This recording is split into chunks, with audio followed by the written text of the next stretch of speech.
ये कहानी है अमेरिका की CIA और भारत की IB के एक जॉइंट मिशन की। ये एक टॉप सीक्रेट मिशन था जिसे उस समय के टॉप माउंटेनियर्स और एडवेंचरर्स लीड कर रहे थे। सब कुछ प्लान के अकॉर्डिंग चल रहा था, मगर एक गड़बड़ी होती है। एक ऐसी गड़बड़ी जिससे प्लूटोनियम जैसा रेडियो एक्टिव पदार्थ हमेशा के लिए मिसिंग मिस्ट्री बन जाता है।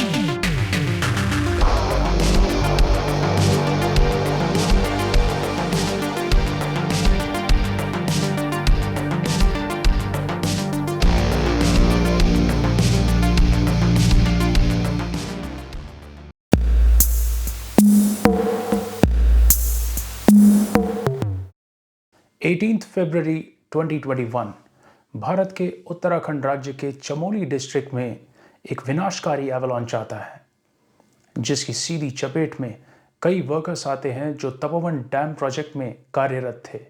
डैम साइट को क्रश करते हुए यह एवलांच स्थानीय निवासियों को भी अपना निशाना बनाता है। एवलांच की फ्लडिंग ऋषि गंगा नदी से ओरिजिनेट हुई थी। इसी के साथ आए स्लश में, जिसमें मेनली आइस और रॉक्स थे, आगे चलकर धौली गंगा रिवर में मैसिव फ्लडिंग का कारण बनते हैं। जो घर इस फ्लडिंग में डिस्ट्रक्ट नहीं हो पाए थे, वो 20 फीट डीप स्लश में दबे पाए गए। इस डिजास्टर में 200 से अधिक लोग या तो अपने प्राण गंवा चुके थे या अब भी मिसिंग हैं।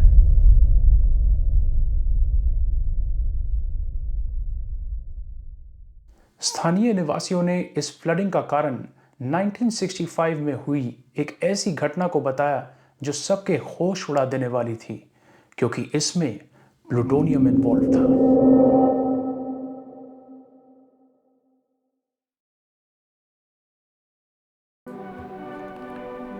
20 मई 1965 भारतीय क्लाइंबिंग टीम के दो सदस्य lieutenant colonel Avtar Singh Cheema Everest के समिट पर तिरंगा लहराने वाले पहले भारतीय बनते हैं और उनके साथ 2 बार एवरेस्ट के शिखर पर पहुंचने का रिकॉर्ड बनाने वाले नवांग गोम्बू शेरपा। इनकी टीम में 7 अन्य सदस्य भी शिखर पर तिरंगे का मान बढ़ाते हैं। भारत के इस पहले सक्सेसफुल एवरेस्ट एक्सपीडिशन की लीडरशिप कैप्टन मोहन सिंह कोहली के हाथ में थी, जिनकी टीम ने भारत को चौथा नेशन बनाया जिसका परचम एवरेस्ट के समिट पर लहरा रहा था।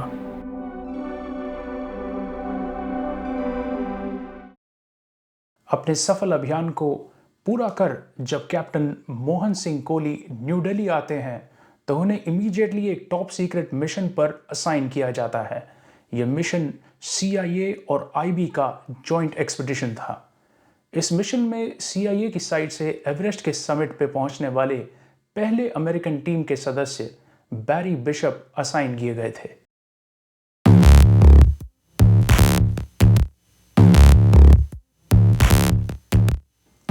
मई 1965 लेफ्टिनेंट कर्नल अवतार सिंह चीमा के एवरेस्ट समिट सक्सेस के 6 दिन पहले चाइना ने जिनजियांग उइगर ऑटोनोमस रीजन में स्थित एक साइट पर परमाणु विस्फोट किया।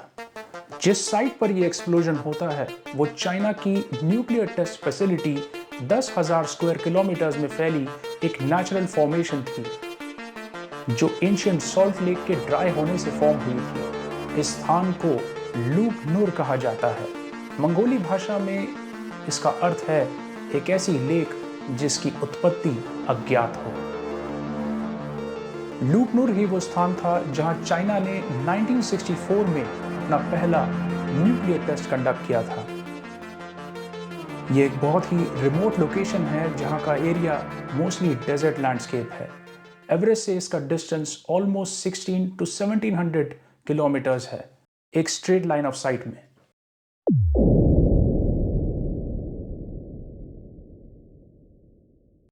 यह कह पाना तो डिफिकल्ट है कि भारत के एवरेस्ट एक्सपीडिशन के समय 14 मई 1965 के न्यूक्लियर टेस्ट एक्सप्लोजन को क्लाइंबिंग टीम ने देखा होगा या नहीं, परंतु अमेरिका और भारत दोनों के पास चाइना के परमाणु परीक्षण की रिपोर्ट्स आ रही थी, बट वो इंटेल्स काफी सीमित थी।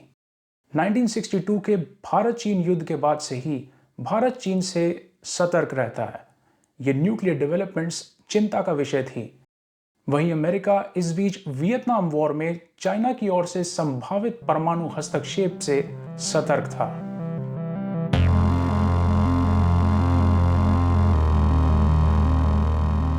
अमेरिका का मानना था कि चाइना इन टेस्ट से थर्मोन्यूक्लियर कैपेबिलिटी एक्वायर करना चाहता है और इस पेलोड को डिलीवर कर सकने वाली आईसीबीएम भी डेवलप कर रहा हो सकता है। चाइना की इन्हीं न्यूक्लियर एक्टिविटीज को मॉनिटर करने के लिए अमेरिका के पास सैटेलाइट्स तो थी, परंतु अभी तक उनका नेटवर्क इतना व्यापक नहीं था और most of the resources Russia के वास्ट लैंडस्केप को स्कैन करने में डिप्लॉयड थे। अमेरिका ने इसका सॉल्यूशन निकाला एक रिमोट सेंसिंग डिवाइस की डिप्लॉयमेंट से, जिसका उपयोग चाइना के मिलिट्री टेक्नीशियंस और मिसाइल्स के बीच होने वाले संपर्क को इंटरसेप्ट करने के लिए होना था। यह डिवाइस ग्राउंड बेस्ड और न्यूक्लियर पावर्ड था, जिसमें पावर सोर्स के रूप में प्लूटोनियम 238 यूज होता है। इस जनरेटर को स्नैप या systems for nuclear auxiliary power कहते हैं। इस स्नैप जनरेटर ने पावर अप करना था कई सेंसर्स के डिवाइस सिस्टम को, जिसका कार्य था seismic activity monitoring, radiation level detection and related radio emissions और ट्रांसमिशंस को सेंस करना। डिवाइस को हाई ऑल्टीट्यूड पीक पर इंस्टॉल करना था, जिससे चाइना की nuclear test facility line of sight पे ली जा सके। यही कारण था कि अमेरिका इस कार्य के लिए एक्सपर्ट माउंटेनियर्स को असाइन कर रहा था। यूएस एयरफोर्स के chief of staff general Curtis LeMay ने बैरी बिशप को सीआईए टीम को लीड करने के लिए सेलेक्ट किया था।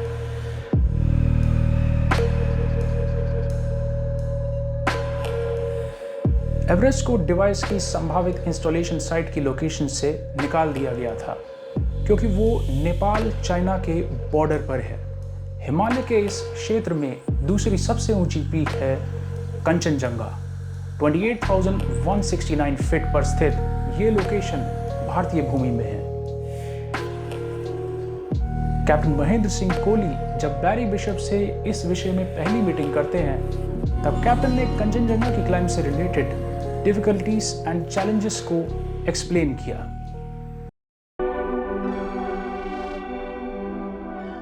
कंचनजंगा का वेदर हाईली अनप्रिडिक्टेबल है। यहाँ हाई विंड्स और तूफान किसी भी समय आ सकते हैं। साथ ही ये एवरेस्ट से भी अधिक स्टीप है और टेक्निकल क्लाइंबिंग सेक्शंस भी अधिक आते हैं।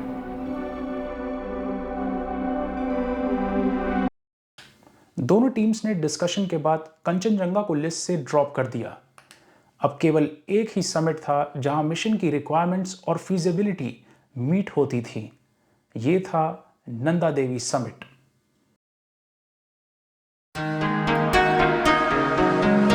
नंदा देवी समिट 25,645 फीट पे स्थित ये पीक लूपनूर की साइड से सीधी लाइन ऑफ साइट में थी। पूर्ण रूप से भारतीय सीमा क्षेत्र के अंदर स्थित ये देश की दूसरी सबसे ऊंची पर्वत चोटी है और मिशन की नंबर 1 चॉइस।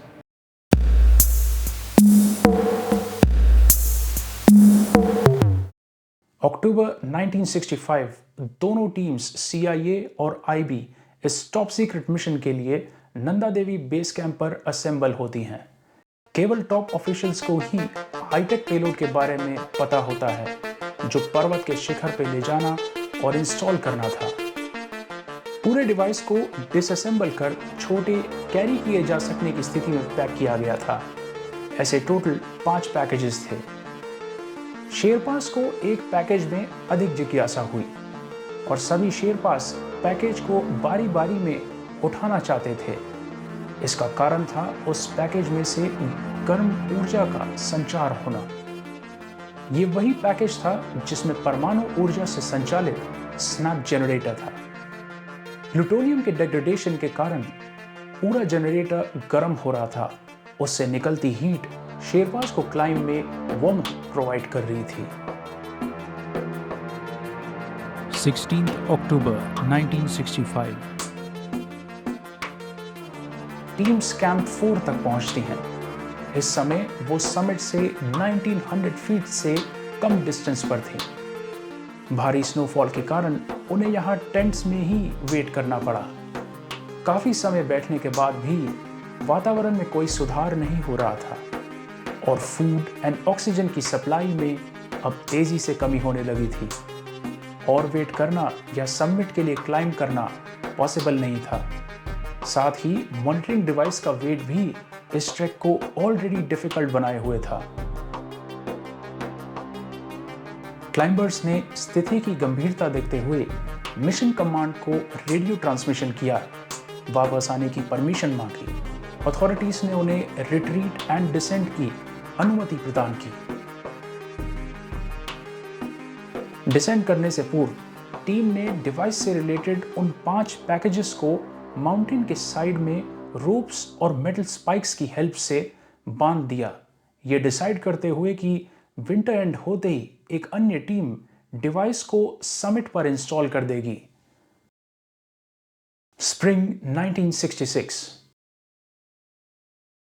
इस मध्य में चाइना ने 2 और न्यूक्लियर टेस्ट कंडक्ट किए।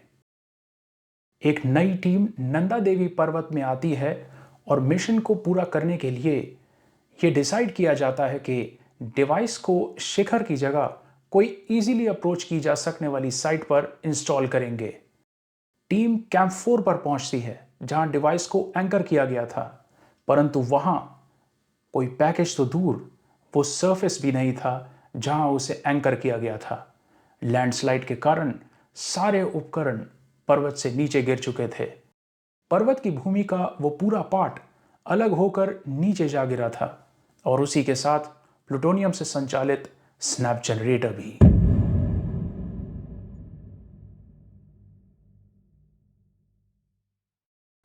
न केवल मिसिंग था, परंतु उसमें डैमेज आने की भी पॉसिबिलिटीज थी। ये एक हाईली रेडियो एक्टिव पदार्थ था जो लीक होने पर रेडियो एक्टिव कंटैमिनेशन जैसी कंडीशंस बना सकता था। चांसेस थे अगर प्लूटोनियम नीचे फ्लो हो रही ऋषि गंगा रिवर में आ गया तो पूरी नदी कंटैमिनेट हो जाती, और क्योंकि ऋषि गंगा का जल गंगा नदी में कनेक्ट होता है, इस कारण से ये पूरे नॉर्दर्न भारत के रिवर चैनल्स के लिए एक गहरे संकट की संभावना प्रकट कर चुका था।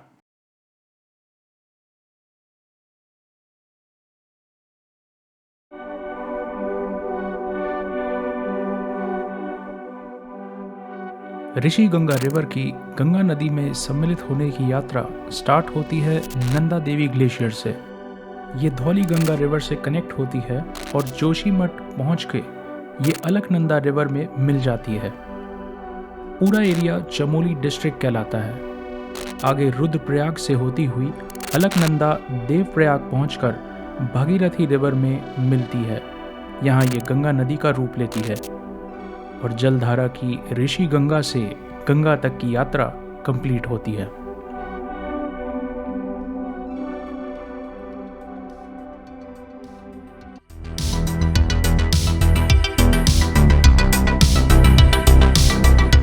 CIA और IB दोनों मिलकर डिवाइस के लिए सर्च ऑपरेशन स्टार्ट करते हैं।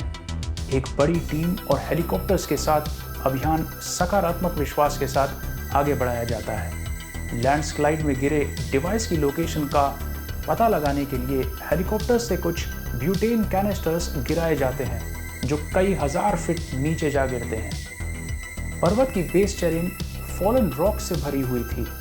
कई दिनों तक चले सर्च ऑपरेशन में सर्च टीम्स ने एक्सट्रीम वेदर का सामना किया था। सर्च टीम ने कार्य कुशलता से करने के लिए हेलीकॉप्टर से भी पूरी साइट को स्कैन किया। कई महीने हो चुके थे सर्च अभियान को चलते हुए। टीम ने रेडिएशन डिटेक्टर से ऑलमोस्ट पूरे बेस एरिया को स्कैन कर लिया था, परंतु कोई भी क्लू नहीं मिला था। सर्च ऑपरेशन फेल हो गया था।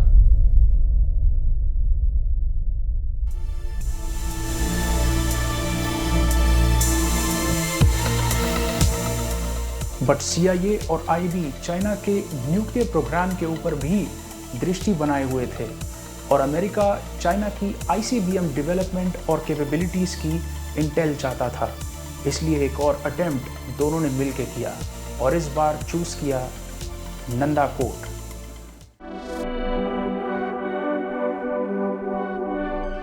नंदाकोट, जो नंदा देवी पर्वत के साथ में ही स्थित है, 22,510 फीट की ऊंचाई पर।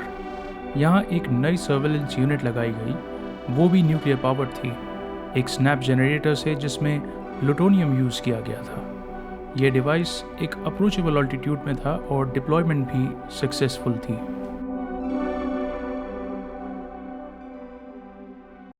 ये डिवाइस ऑलमोस्ट 3 मंथ्स तक कार्य करता रहा, विंटर्स की स्नो में दबने तक। उस पश्चात CIA ने इस डिवाइस को रिप्लेस नहीं किया। कुछ क्लेम्स कहते हैं कि इस डिवाइस के जनरेटर में से प्लूटोनियम को CIA द्वारा रिकवर कर लिया गया था। Eventually ground based sensing technology पुरानी हो गई, कई गुना एडवांस्ड सैटेलाइट टेक्नोलॉजी द्वारा।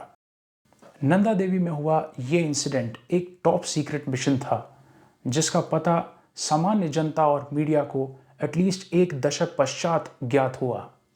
अनफॉर्चुनेटली हमें वो लॉस्ट प्लूटोनियम 238 के 7 इंसर्ट्स कभी नहीं रिकवर हुए, और साथ ही में इस दिशा में हुए किसी कार्य का ऑफिशियल इंफॉर्मेशन पब्लिक डोमेन में नहीं है।